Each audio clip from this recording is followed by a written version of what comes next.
There's a specific kind of PTSD reserved for woodworkers. For me, it's the memory of a 3.2-meter table cracking in the sun after the client has already paid me. It was September. Since then, I haven't touched epoxy. But avoiding the problem doesn't fix it. I need the redemption project. So I found a walnut cutoff from a secret project I'm hiding from you until January, and I decided to text my sister. I told her I wanted to make her a coffee table for Christmas. She was thrilled, so naturally I tried to steer the creative direction. I pitched her on a deep midnight blue, something elegant, something that says, I'm an artist. I tried to reason with her. I told her, Cam from Blacktail Studio basically owns the intellectual property for black tables. I have to pay him royalties. Let's be special. Let's do blue. She said she doesn't care about my legal problems. Black matches her room. Make it black. So I did the obvious thing and sent the reluctant okay, followed by the sigh emoji. Yep. We're doing the table again. We're only gonna need the legs later. Let's get rid of these. For now. So, we are making a black epoxy table. I'm risking a lawsuit from Cam, and I'm compromising my artistic integrity. All because it matches a room. So, let's get to work. Before any tools touched the wood, I needed to see if this was actually going to work. I threw the rough slab onto the legs just to feel the vibe. And honestly, it looked awkward. It was too long, the balance was off, and I got that sinking feeling that maybe this was a bad idea.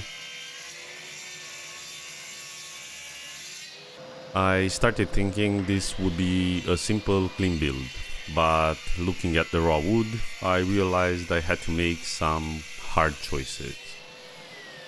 First, the length.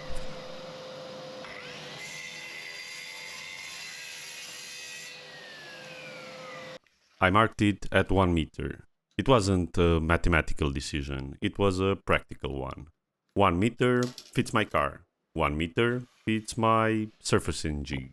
And 1 meter meant I was cutting off the ugliest part of the board. There's always a moment of hesitation before you drop the track saw.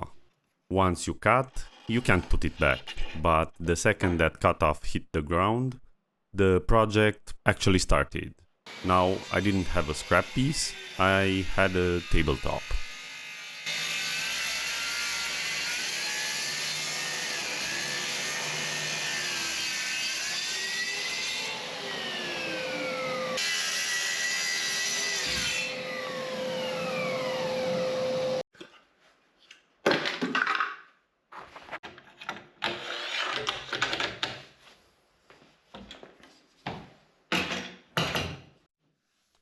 Next, we have to deal with the bark. A lot of people rush this. They think, I'll just pour the epoxy over it and it will be fine. Those people are wrong. Bark is basically a sponge for dirt, rocks and loose fibers. If I run my router over a hidden rock, I destroy a $60 bit. Nice. If I pour epoxy over the loose bark, the table delaminates in a year, so I have to get aggressive. This is where woodworking stops and dental hygiene begins. This crotch section, the Y shape, was packed with soft rot and dirt. I broke out the dentist picks and I spent a solid hour scraping every single crevice. It's tedious, it's annoying. But if the wood isn't rock hard, the epoxy won't stick. I'm not just cleaning it, I'm excavating it. Once the slab was clean, it was time for the sled. This is the part of the video where I usually speed things up and play cool music, so you don't see the reality.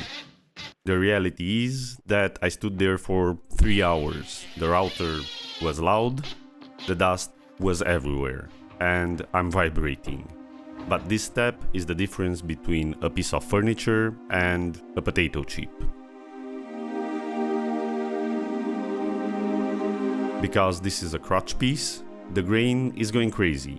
It's twisting, pulling, and fighting itself. There's so much tension in this board. My job is to shave it flat, millimeter by millimeter, without overheating the bit or burning the wood.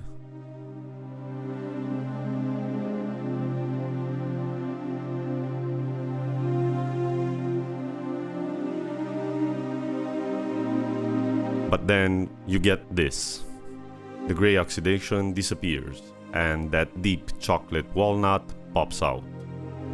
This is the only thing that keeps me sane after 3 hours of router noise. It's cleaned up. I took a little bit more than I wanted to. I forced a little bit the planing jig, but beside a small section here, I'm gonna show it to you. Beside that, everything cleaned up nicely. So this, when sanding, this is gonna be, this is gonna clean up. So I'm not worried about it. The slab was flat. It was clean. It was time to give my sister what she wanted. Basic black resin. I mixed it. No blue, no shimmer. Just black.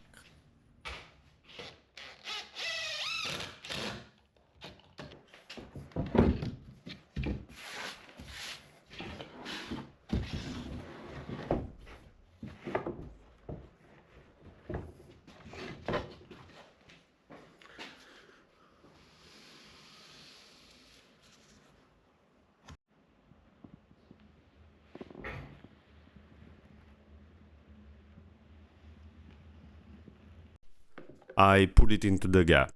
It filled the void perfectly. It looked good, I guess. I remember thinking, wow, this actually is going smoothly.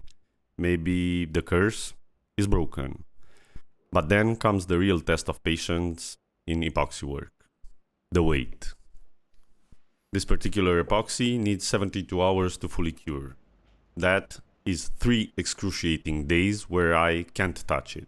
I can't move it, and I can't fix it if I messed up. It's just sitting there mocking me.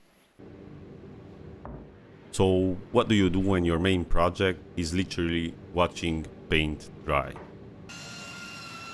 I can't just sit there for 3 days watching epoxy dry. My brain starts to wander. My hands start to itch. It's not healthy. And conveniently, a friend called. He needs a Christmas gift for his girlfriend, like yesterday. So while the coffee table enters its long dark night of curing, we pivot. The brief for this side quest was simple. A bathtub tray. Hold the towel, hold the wine glass, don't look ugly. This is a perfect distraction. I grabbed a smaller piece of walnut. I kept one live edge for the nature vibe. But on the back, I routed rounded corners. You don't want sharp edges scratching the wall or worst, jabbing you when you reach for that wine glass. Details matter, even on a quick build. I sanded it up to 220 grit. I want this to feel luxurious. It's a small detail, but a smooth finish transforms this from a piece of wood into a functional art piece. And finally, the finish. Since this lives in a bathroom, humidity is the enemy, so I drowned this thing in tung oil. Not just one coat, not 2, we're talking 4 or 5 coats. Epoxy sits on top, but oil soaks in. I want this thing to be waterproof. Tray done, friend happy, girlfriend happy. Just like that, the 72 hours are up. My brain feels slightly less fried. Time to face the music on the coffee table.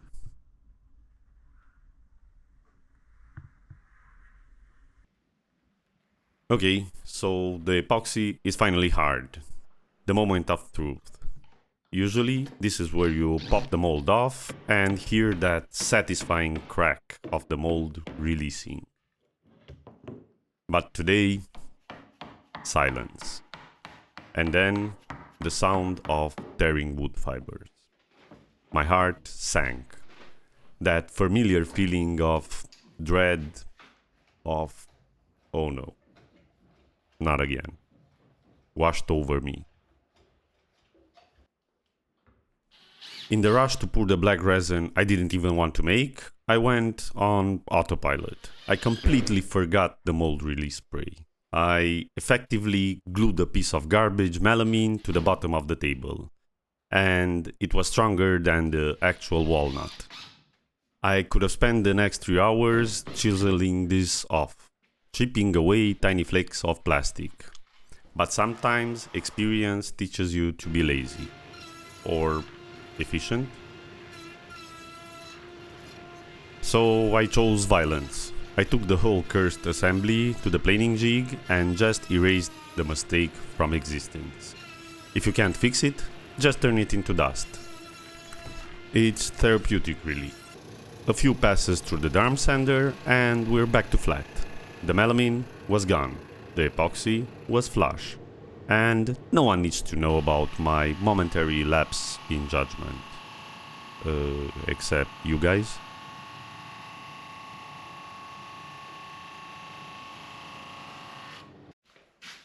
With the epoxy finally sorted, I could step back and assess the form.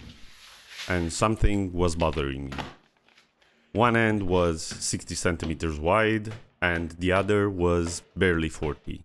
It looked unbalanced, drunk almost.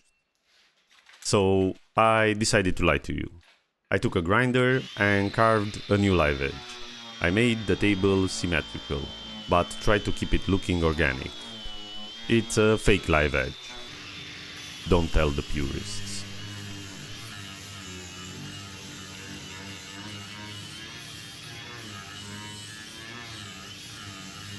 The trick for this is controlled chaos. Nature isn't a straight line. You have to roll the grinder, create subtle dips and valleys. It's an exercise in deception. Then I hand sanded it to blend in. If I do this right, nobody will ever know. Now the finish. If you've watched more than 3 woodworking videos on YouTube, you know exactly what's coming. Rubio monocoat. The pumpkin spice latte of woodworking world. It's expensive, it's ubiquitous, and honestly, it's a total cliche. At this point, I think if I used anything else, the YouTube algorithm would unsubscribe me automatically. I wanted to resist. I wanted to use something obscure and difficult to prove I'm a real craftsman. But look at it. It smells like apple, it takes 10 minutes to apply, and it makes the wood look like high definition video.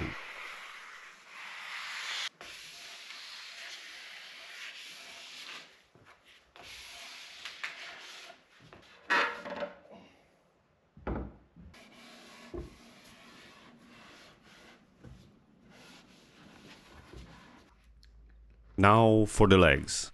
Standard steel legs. But this is where my PTSD really kicks in. This is where the last table died. Wood moves, metal doesn't. That's why my last table cracked. The wood tried to expand, the metal held it tight, and the wood lost. So today, I'm overcorrecting. I'm drilling massive 8mm holes for tiny 6mm screws.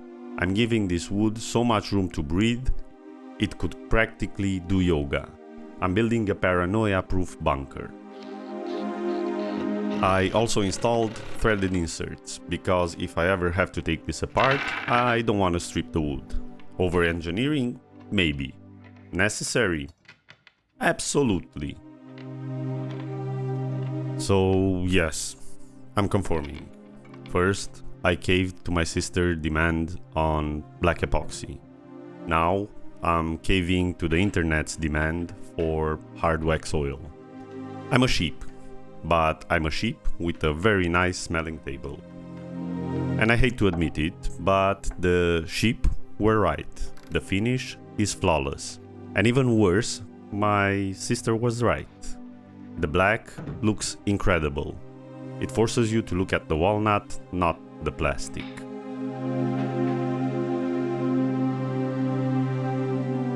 So I delivered it.